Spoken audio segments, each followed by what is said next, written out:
دنیا میں سب سے زیادہ آسان ہے اللہ کو راضی کرنا۔ اللہ کی قسم منبر پہ بیٹھ کے کہہ رہا ہوں، دنیا میں سب سے زیادہ آسان ہے اللہ کو راضی کرنا، اور بہت مشکل ہے انسانوں کو راضی کرنا، بہت مشکل ہے انسان کو راضی کرنا۔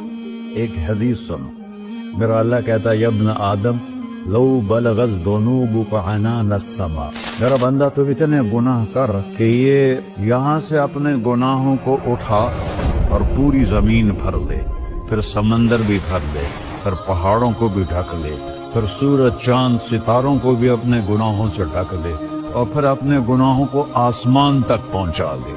آسمان آج تک کوئی نہیں دیکھ سکا، بڑی سے بڑی دوربین سے بھی آسمان نظر نہیں آتا۔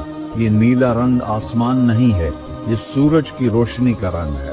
اور میرا اللہ فرماتا ہے تو اتنے گناہ کر کہ یہاں سے اٹھا اور آسمان کی چھت کو لگا، ساری دنیا کے مفتی فتویٰ دیں گے پکا جہنمی ہے، پکا جہنمی ہے، پکا بدبخت ہے، لیکن ان کی نہ سننا، میرے پاس آ کے کہنا صرف ایک دفعہ یا اللہ معاف کر دے، غفرت لک ولا ابالی، میں تیرے سارے معاف کر دوں گا اور مجھے پوچھنے والا کوئی نہیں۔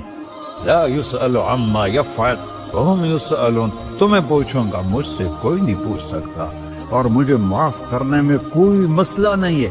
ہمیں معاف کرنے میں کیوں تکلیف ہوتی ہے؟ کہ ہمارے دل پہ اثر ہوتا ہے۔ اگر ارسلان کے ساتھ میں بدتمیزی کروں تو اس کے دل پہ اثر ہوگا، اس اثر کو جانے میں دیر لگتی ہے، اس لیے معاف کرنے میں دیر لگتی ہے۔ اور اللہ کیا ہے؟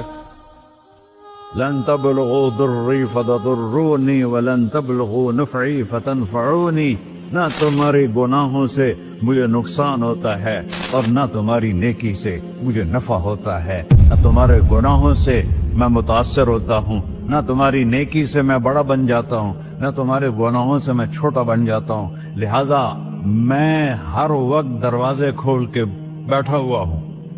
ابن آدم انی لک محب